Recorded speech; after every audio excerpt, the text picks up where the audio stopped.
There are tankers moving through the world's oceans right now that, officially, don't exist. Their transponders are dark. Their ownership is obscured behind layers of shell companies registered in countries most people couldn't find on a map. They carry millions of barrels of oil that, according to Western sanctions, should never reach a buyer. And yet, every day, they do. This is the story of how Russia built a secret navy in plain sight, and why the most powerful economic alliance in history can't seem to stop it. On February 24th, 2022, Russian tanks rolled across the Ukrainian border. Within weeks, the Western world responded with what many called the most comprehensive sanctions regime in modern history. Russian banks were cut off from SWIFT, the backbone of international finance. Assets were frozen, technology exports were banned, and critically, Russian oil, the commodity that funds roughly 40% of the Kremlin's budget, was targeted with export restrictions and a price cap designed to starve Moscow of revenue while keeping global supply stable. On paper, it was elegant. In practice, it required something the architects hadn't fully considered, that every major player in the global oil trade would comply. They didn't. To understand what happened next, you need to understand what the global oil trade looked like before the war. For decades, Russian crude moved through a system that was, in many ways, the apotheosis of globalization. Tankers owned by European companies, insured through centuries-old maritime clubs based in London, financed by Western banks, and tracked by satellite systems that made every movement visible to regulators, traders, and analysts. The oil flowed from Russian ports Primorsk on the Baltic, Novorossiysk on the Black Sea, Ust-Luga near St. Petersburg, onto vessels that would carry it to refineries in Rotterdam, Italy, and across the Mediterranean. It was transparent, regulated, and deeply integrated into the architecture of global commerce. This system wasn't an accident. It was the product of deliberate choices made after the Cold War, when the prevailing wisdom held that economic integration would make conflict unthinkable. Russia joined the World Trade Organization in 2012. European nations built pipelines and import terminals specifically designed to receive Russian gas and oil. The theory was simple.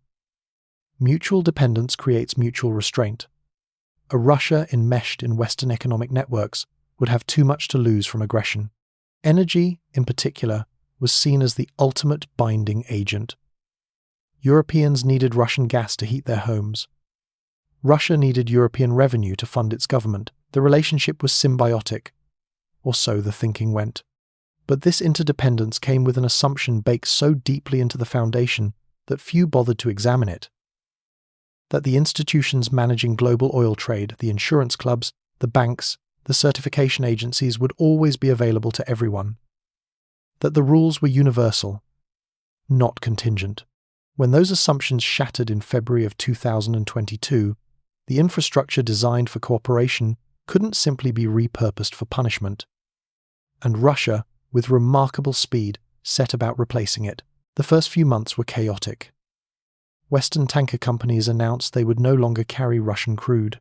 Insurance providers, the London-based protection and indemnity clubs that cover 95% of global shipping, declared they wouldn't insure vessels involved in Russian trade. Banks that financed oil purchases retreated. For a brief moment, it looked like the sanctions might work. Russian oil exports dropped. The Urals crude benchmark, which typically traded just below Brent, collapsed to a $35 discount. Tankers that had reliably serviced Russian routes sat idle or repositioned to other markets. But where there is supply and demand separated by an artificial barrier, intermediaries emerge. The first workaround was simple. Find ships and ship owners willing to take the risk. Tankers from India, China, and the Middle East that hadn't traditionally serviced Russian routes suddenly appeared at Primorsk and Novorossiysk. The routes changed too. Instead of short trips across the Baltic or Black Sea to European ports, oil traveled longer distances to India, where massive refining capacity could turn Russian crude into diesel and gasoline that would then be exported to Europe and the United States, technically compliant with the letter of sanctions, practically a mockery of their intent. But this was just the beginning. What came next was more systematic, more ambitious, and in its own way, more revealing about the world we actually live in. Starting in mid-2022, Russian entities, often operating through shell companies with opaque ownership structures, began buying tankers. Lots of them. These weren't new vessels.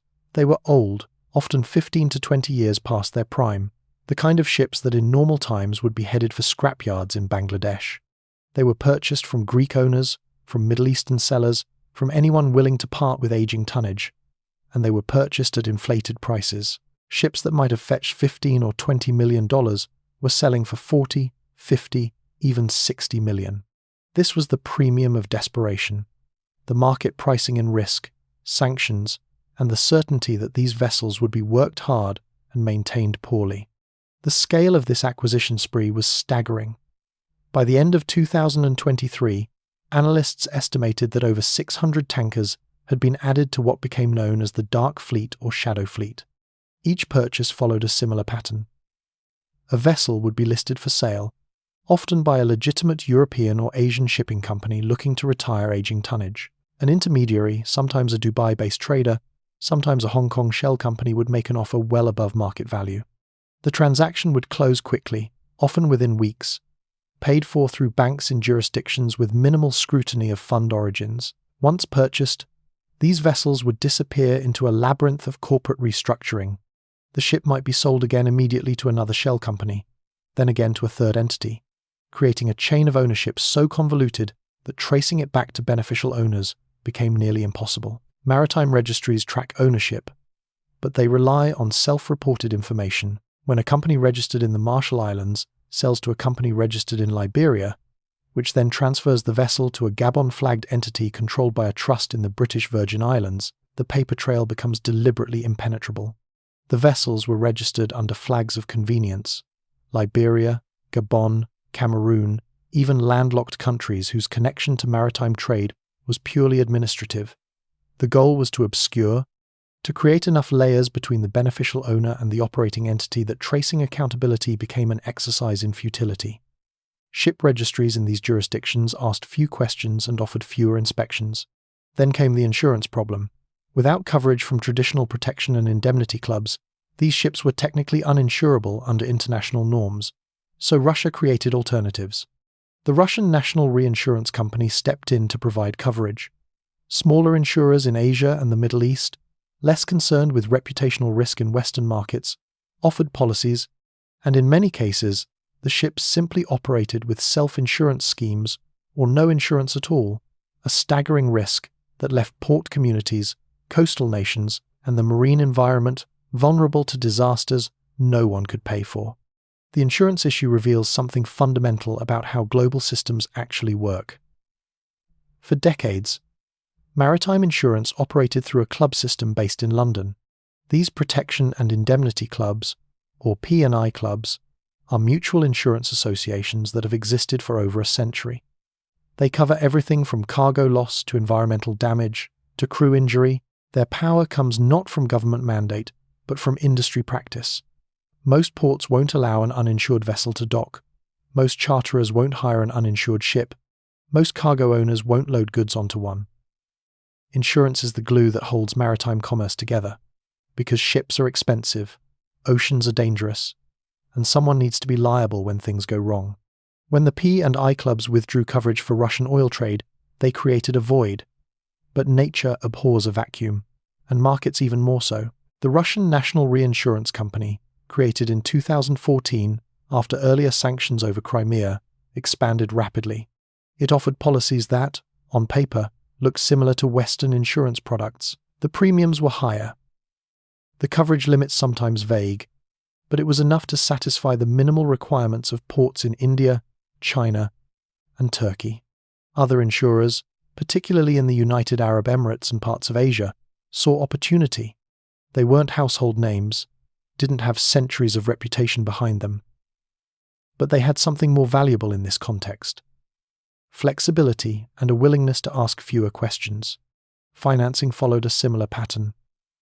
With Western banks out of the picture, Chinese institutions filled the gap. The China Development Bank, the Bank of China, and various regional Chinese banks began financing oil purchases that Western institutions wouldn't touch.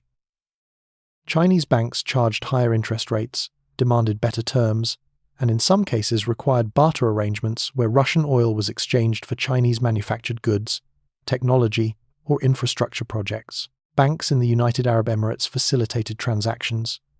In some cases, oil trades reverted to barter arrangements. Russian crude exchanged for goods, for technology, for currencies outside the dollar system. Dubai, in particular, became a crucial node in this alternative financial network, its banks and trading houses connecting Russian sellers with Asian buyers, moving money through systems that bypassed New York and London entirely. Each of these adaptations required infrastructure, coordination, and most importantly, willing partners. In the first months after sanctions, transactions were crude, literal cash payments in some cases, or convoluted wire transfers through multiple jurisdictions. By late 2023, the system had professionalized. Payment protocols were established, standard contracts emerged, written in ways that technically complied with most jurisdictions' laws, while clearly serving the purpose of sanctions evasion. Legal teams in Moscow, Beijing, and Dubai coordinated to find the gaps in sanctions architecture, the spaces where Russian oil could flow without triggering explicit violations that might force even friendly governments to act. And that's the part that should disturb us most. Russia didn't build this ghost fleet alone. India became the largest buyer of Russian crude almost overnight. Before the war, India imported roughly 100,000 barrels per day from Russia. By late 2023, that number had surged to nearly 2 million barrels per day. Indian refiners took advantage of steep discounts, $15 to $20 per barrel, below market rates, refined the crude into diesel, gasoline, and jet fuel, and exported it to Europe and the United States. The oil was laundered, in effect, through the refining process. Molecules that left Russia as sanctioned crude arrived in Hamburg or New York as Indian petroleum products, perfectly legal under the sanctions architecture. The mechanics of this transformation are worth understanding. India has significant refining capacity, built up over decades to serve both domestic needs and export markets. Refineries owned by Reliance Industries and Indian Oil Corporation could process the heavy, sour crude that Russia produces. When Russian oil became available at massive discounts, these refiners saw an opportunity too good to pass. They would buy Urals crude at, say, $70 per barrel when Brent was trading at $90. After refining, they'd export diesel to Europe at market prices. The arbitrage was enormous, even after accounting for refining costs, transportation, and the operational challenges of dealing with sanctioned suppliers. Profit margins widened substantially. European countries, officially committed to not buying Russian oil, found themselves buying Russian diesel that had simply passed through Indian refineries. The absurdity wasn't lost on anyone. European politicians could claim they'd stopped imports of Russian crude, technically true. Russian oil revenues continued, also true. Indian refiners made windfall profits, definitely true. And European consumers paid higher prices than they would have in an integrated market, painfully true. The only thing that changed was the route the molecules took and who captured the margin in between. India's rationale was straightforward: energy security and economic pragmatism. As a developing nation with massive energy needs and limited domestic production, access to discounted oil represented billions in savings. Those savings translated into lower inflation, stronger industrial competitiveness, and improved trade balances. Moreover, India has long practiced what it calls strategic autonomy, a doctrine dating back to Nehru's non-alignment movement during the Cold War. India didn't see the Ukraine conflict as its fight. It saw an opportunity to secure resources while maintaining relationships with both Russia and the West. The Indian government made this position explicit in diplomatic conversations. When pressed by American and European officials to curtail Russian oil purchases, Indian ministers pointed out the hypocrisy. Europe had spent decades building energy dependency on Russia, benefiting from cheap gas and oil. Now, facing the consequences of their choices, they wanted India to sacrifice its development goals to fix a European problem? The argument had force, particularly in a country that still had hundreds of millions of people without reliable electricity, where energy access remained a development priority. There's also a historical dimension. India remembers that during the Cold War, when it faced challenges from Pakistan and China, Western support was inconsistent at best. The Soviet Union, and later Russia, provided military equipment, political support in international forums, and reliable partnership. Those memories don't evaporate because geopolitics shifted in Europe. From New Delhi's perspective, asking India to abandon a long-term partner to join a Western sanctions regime that served Western interests was asking for loyalty that had never been reciprocated. China played a similar game, though with different motivations. Chinese entities bought Russian oil at deep discounts, providing Moscow with crucial revenue while simultaneously gaining leverage over a supplier that had few other options. Chinese banks stepped in where Western financial institutions retreated. Chinese shipyards refitted aging tankers. Chinese insurers provided coverage. For Beijing, this wasn't just about energy, it was about demonstrating that alternatives to Western-dominated systems existed and could function. Turkey occupied a unique position, a NATO member that nonetheless served as a critical transit point and intermediary. The Bosphorus Strait, which connects the Black Sea to the Mediterranean, saw a parade of shadow fleet tankers. Turkish traders acted as middlemen. Turkish ports provided refueling and repair services. President Erdogan's foreign policy, which sought to balance relationships with Moscow, Brussels, and Washington simultaneously, created space for this facilitation. Turkey needed energy, valued its economic ties with Russia, and operated under the calculation that its strategic importance to NATO provided insulation from serious consequences. The United Arab Emirates and other Gulf states contributed as well, offering ship registration services, insurance alternatives, and in some cases, blending Russian oil with local production to obscure its origin. The incentive was simple: profit.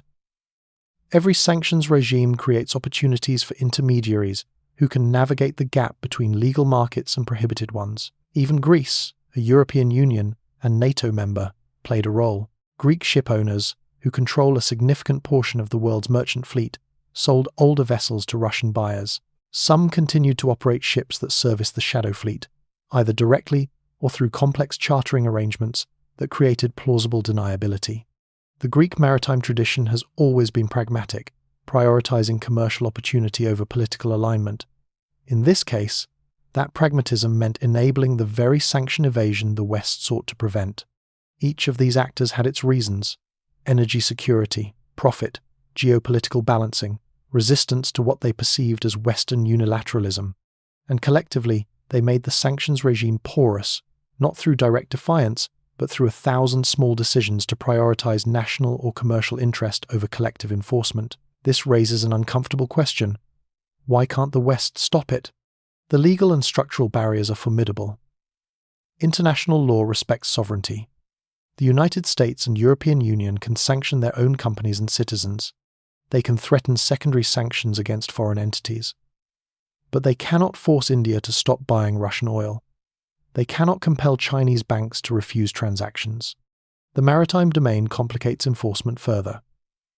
In international waters, ships operate under the jurisdiction of their flag state. Intercepting vessels requires naval power and the willingness to escalate tensions dramatically. Essentially, acts of war. Corporate structures add another layer of obfuscation. Shell companies, registered in one country, owned by entities in another, operating ships flagged in a third, insured by companies in a fourth, and financed by banks in a fifth, create a labyrinth that even dedicated investigators struggle to penetrate. Beneficial ownership. The actual human being who ultimately controls and profits from an enterprise can be hidden behind trusts, nominees, and offshore registries designed specifically to resist transparency. But the deeper problem is economic. Oil is fungible. A barrel of crude is a barrel of crude, regardless of where it comes from. Markets root around obstacles. If Russian oil can't go to Europe directly, it goes to India, gets refined, and then the products go to Europe. The molecules end up in the same place. The revenue still flows, just through different channels. Sanctions that don't account for this fungibility are, at best, a tax on the target, making them work harder and accept lower margins, but not stopping the underlying trade. There's also the price consideration. Russia is one of the world's largest oil producers. Removing that supply from global markets would drive prices up substantially. Western governments, already dealing with inflation and unhappy voters, face a political calculation. Is the goal of punishing Russia worth doubling gasoline prices at home? The price cap mechanism was designed as a compromise, allowing Russian oil to flow at reduced prices, theoretically limiting Moscow's revenue without spiking global costs. But enforcing a price cap requires buyer cooperation, and as we've seen, major buyers have little incentive to comply when they can negotiate even better terms directly. Geopolitically, enforcement runs into hard limits. The United States needs India as a counterweight to China, particularly in the Indo-Pacific. Pushing New Delhi too hard on Russian oil purchases risks driving India closer to Beijing, exactly the outcome Washington wants to avoid. Similarly, Turkey's control of access to the Black Sea and its position in NATO make it too strategically valuable to punish severely. And China? The West has virtually no leverage over Chinese behavior on this issue. Beijing has already decided that supporting Russia, or at least not joining Western sanctions, serves its interests. Threatening China with economic consequences over its Russian oil purchases would likely accelerate exactly what Beijing wants: diversification away from dollar-denominated trade and Western-controlled financial systems. This is where the Ghost Fleet becomes more than a logistic story. It's a symptom of something larger: the fragmentation of the global order that emerged after the Cold War. For roughly 3 decades, from the fall of the Berlin Wall until the invasion of Ukraine, the world operated under a set of assumptions: that international institutions would grow stronger, that the rules governing trade, finance, and security were converging toward universal standards. When the United States and European Union weaponized access to the global financial system, cutting Russia from SWIFT, freezing assets, restricting trade, they demonstrated the power that comes from controlling the infrastructure of globalization.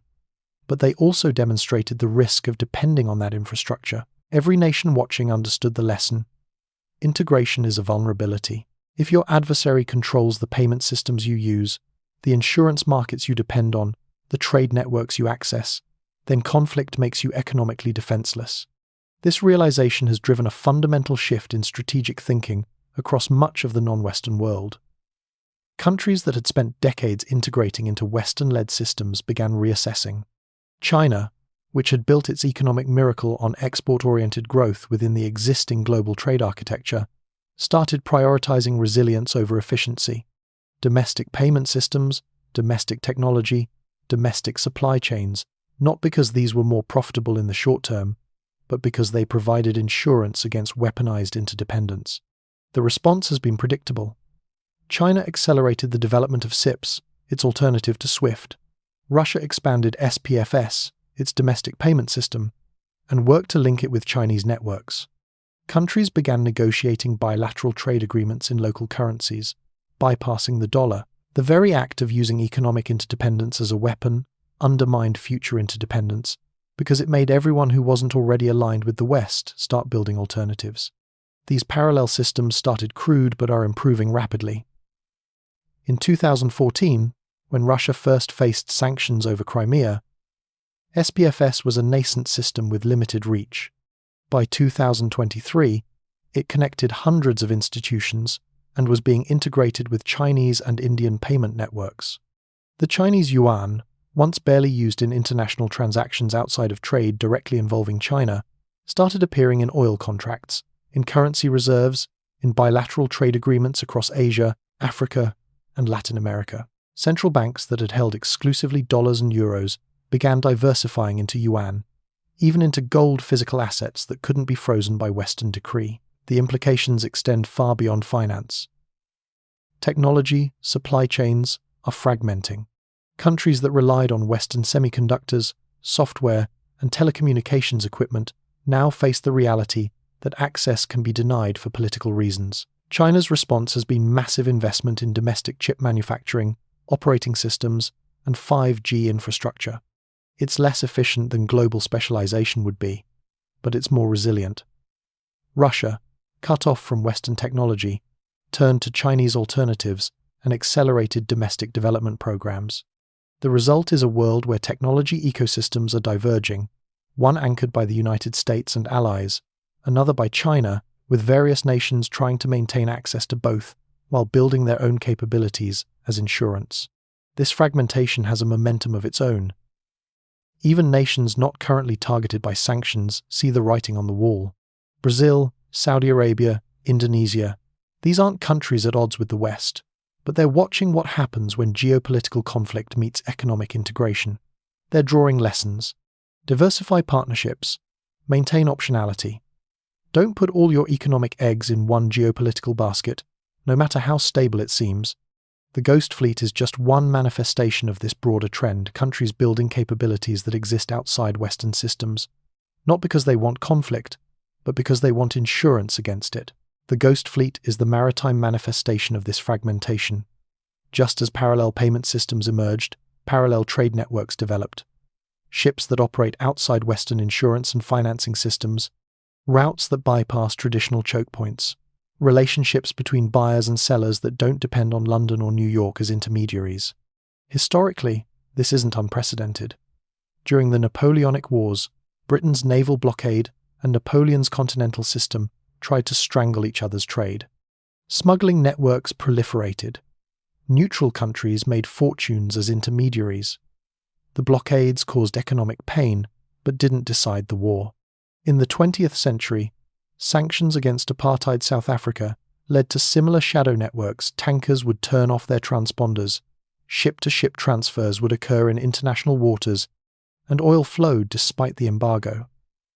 Iran, under sanctions from 2012 to 2015, developed its own ghost fleet to export oil clandestinely. But the Russian case is different in scale and significance. Russia is not a small economy that can be isolated. It's a major energy exporter, a permanent member of the UN Security Council, and a nuclear power. The sanctions against it are not a side project of foreign policy, but a central pillar of Western strategy.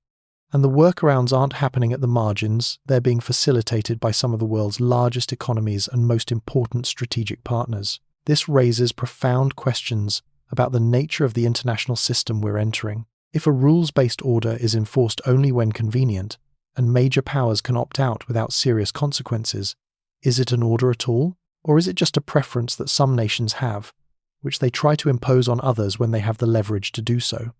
From the perspective of much of the global South, the answer is obvious. The rules were never universal. They were Western rules, created by Western powers, serving Western interests. When those interests demanded it, the rules were enforced. When they didn't, exceptions were made. The Ghost Fleet, from this view, isn't evasion, it's countries pursuing their own interests in a system that was always selective in its application of principle. Consider the psychology at play. For Western policymakers, the assumption was that the threat of exclusion from the global economy would be enough to deter aggression, or at least compel capitulation once sanctions were imposed. This assumption rested on a belief that everyone valued access to Western markets and systems above all else. But what if they don't? What if China values resisting American hegemony more than it values full access to American finance? What if India values strategic autonomy more than it values signaling alignment with Western preferences? What if Russia's leadership prioritizes territorial ambitions and domestic political control over the material welfare of its population? Behavioral economics has a concept called hyperbolic discounting. The tendency to overweight immediate costs and benefits relative to future ones. In the context of sanctions, Western publics feel the immediate pain of higher energy prices. Politicians face immediate electoral consequences. The long-term benefit of maintaining a principled international order is abstract, distant, and uncertain. Meanwhile, for Russia, the stakes are immediate and existential. Regime survival, territorial control, national prestige. The discount rates are entirely different. There's also a collective action problem.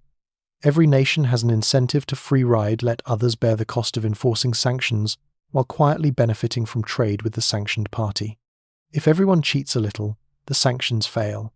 But no single nation wants to be the one sacrificing opportunity for principle if others won't do the same. This is the tragedy of the commons playing out on a global scale. And then there's the diffusion of responsibility. The ship owner in Greece who sells an old tanker might tell himself he's just conducting a legal transaction. The insurance broker in Dubai might say he's simply providing a service to a paying client. The refiner in India might argue he's securing energy for his country's development. The trader in Turkey might claim he's just moving commodities. Each individual actor can rationalize their behavior as either technically legal or morally neutral, but collectively, they enable a system that defeats the stated purpose of sanctions. This pattern of diffused agency appears throughout history. During the transatlantic slave trade, ship owners, investors, insurers, and merchants all participated in a vast system of human misery, but each could point to their small role and claim they weren't responsible for the whole. In modern financial systems, the 2008 crisis resulted from millions of individual decisions. Mortgage brokers, bankers, ratings agencies, investors, all acting within their immediate incentives, collectively creating catastrophe. The ghost fleet operates on similar logic. No single actor is sinking a tanker full of uninsured oil off a coastline, but the system they've collectively created makes such a disaster far more likely. And when it happens, accountability will be somewhere in the labyrinth of shell companies and flag of convenience registrations. Let's talk about those costs, because they're not hypothetical. Environmentally, the ghost fleet is a disaster waiting to happen. These are old ships, often poorly maintained, operating without the oversight that Western insurance requires. When a tanker spills oil, the cleanup costs can reach billions of dollars. The Exxon Valdez spill in 1989 cost over $2 billion and caused environmental damage that persisted for decades. The Prestige spill off Spain in 2002 released millions of gallons of heavy fuel oil and devastated coastal ecosystems. Those ships had insurance, had oversight, had legal entities that could be held accountable. The vessels in Russia's shadow fleet often have none of these. If one runs aground or breaks apart in a storm, who pays? The shell company registered in Gabon? The beneficial owner whose identity is hidden? The flag state that provided registration as a purely administrative service? The risk is not theoretical. In 2023, several shadow fleet tankers experienced mechanical failures, leaks, and near misses that barely made international news. One vessel, the Pablo, flagged in Gabon and carrying Russian oil to India, developed a hull breach off the coast of Oman. The leak was contained, barely, but only because weather conditions were favorable and nearby vessels assisted. Had the same incident occurred during a storm or farther from help, the outcome could have been catastrophic. The Pablo had no Western insurance, and its ownership structure was so opaque that determining who would be liable for cleanup was impossible. Consider what a major spill from a shadow fleet tanker would look like. The ship breaks apart in a storm off the coast of, say, Sri Lanka or Indonesia. Millions of gallons of crude oil spill into biodiverse marine ecosystems. Fishing communities see their livelihoods destroyed. Tourism collapses. Cleanup would cost billions. But who pays? The flag state of Gabon has no resources or interest in paying for damage off Sri Lanka. The shell company that nominally owns the vessel has minimal assets. By design, the insurance, if it exists at all, comes from a small firm in Dubai, with coverage limits far below actual damages. The beneficial owner is hidden behind corporate layers. Russia claims no responsibility, it was just the seller of the cargo, not the ship operator. The Chinese or Indian company that chartered the vessel says it relied on contractual assurances that turned out to be worthless. In this scenario, the coastal state bears the cost. Sri Lanka or Indonesia, nations without the resources to manage such disasters, would face environmental catastrophe without compensation.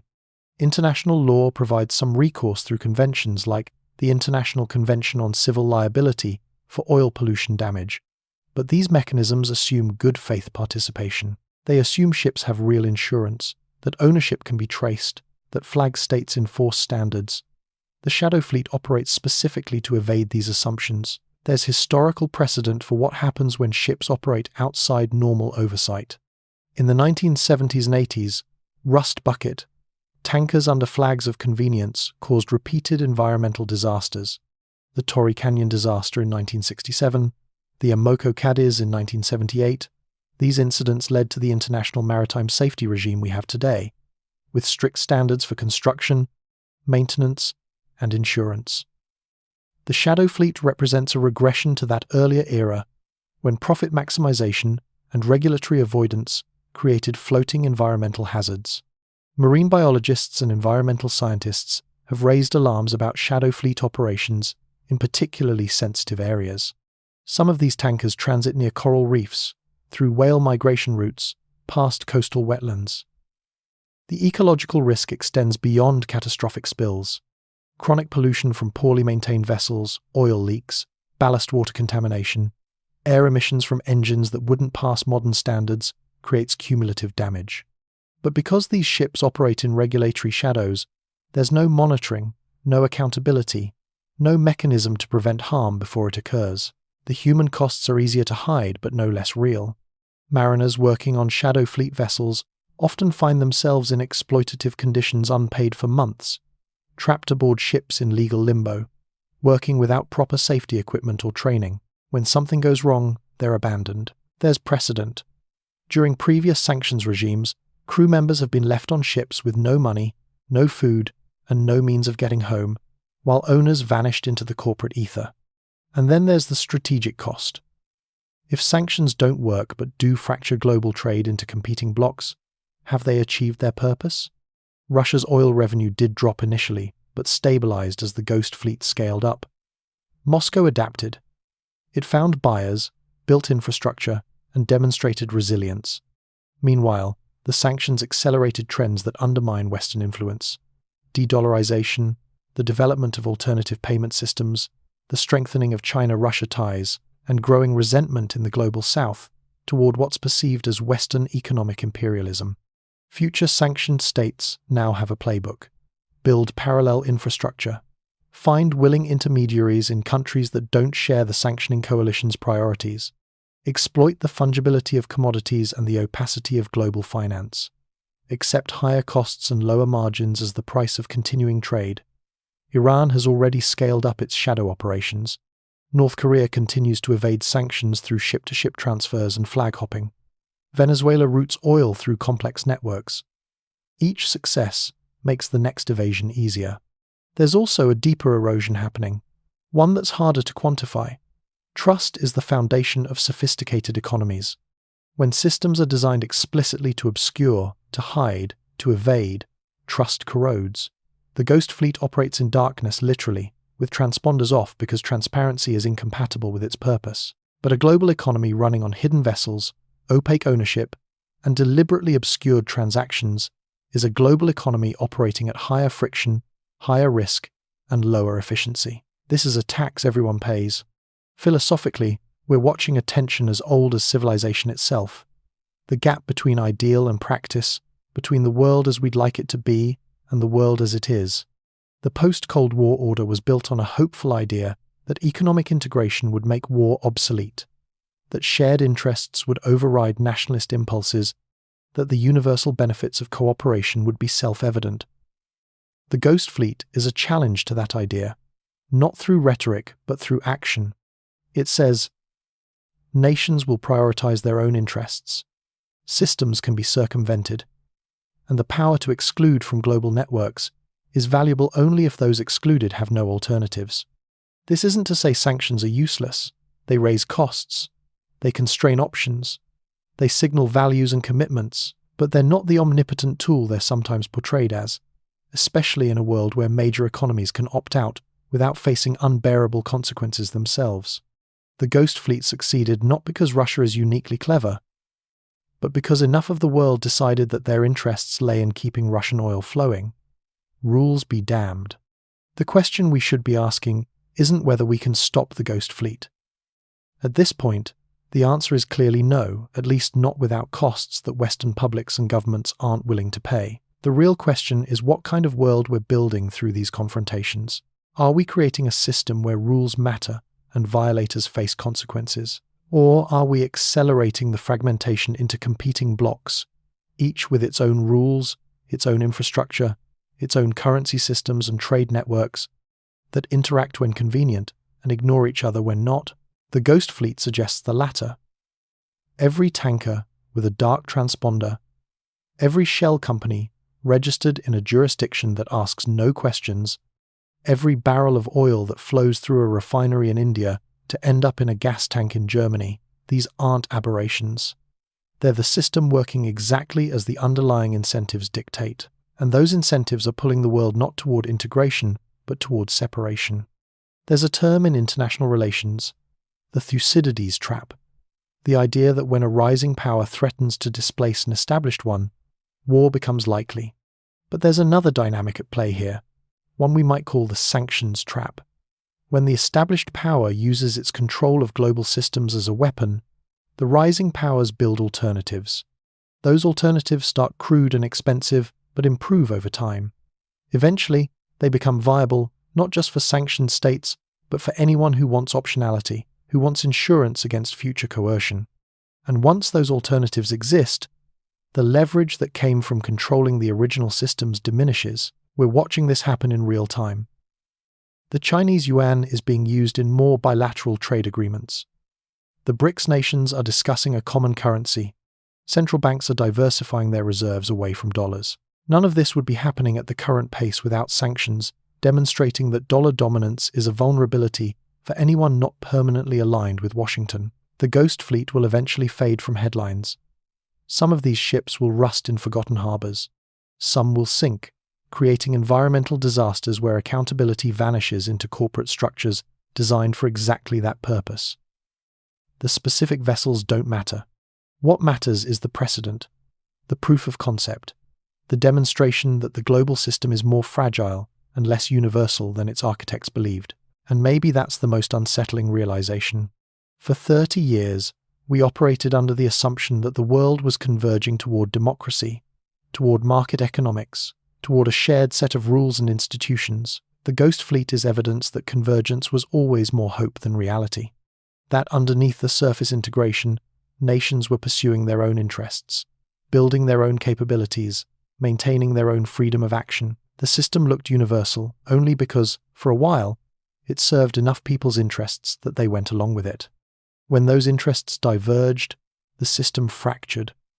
Not dramatically, not all at once, but through 1,000 quiet defections, through ship sales and insurance policies and refinery contracts and banking transactions, through decisions made by individuals pursuing profit or security or strategic advantage, each one rational in isolation, collectively transformative. So the next time you fill up your gas tank, think about the journey those molecules took, through pipelines built in the Soviet era, onto tankers registered in countries with no coastline, insured by companies you've never heard of, financed through banks in Shanghai or Dubai, refined in India, shipped again as a different product, and finally pumped into your car. That supply chain is a map of the world as it actually exists, not the rules-based order we talk about, but the interest-based system we operate in. And somewhere in the Black Sea or the Bay of Bengal, there's a tanker right now with its transponder off, carrying oil that officially isn't moving, owned by entities that officially don't exist, insured by policies that officially don't cover it, heading to a buyer who officially isn't buying. It's a ghost ship in a ghost fleet, moving through a system we pretend doesn't exist, but rely on every day. That's the world telling us what it actually values, stripped of the rhetoric and revealed through action. The rules-based order was always aspirational. The ghost fleet is what we get when aspiration meets reality, and reality wins.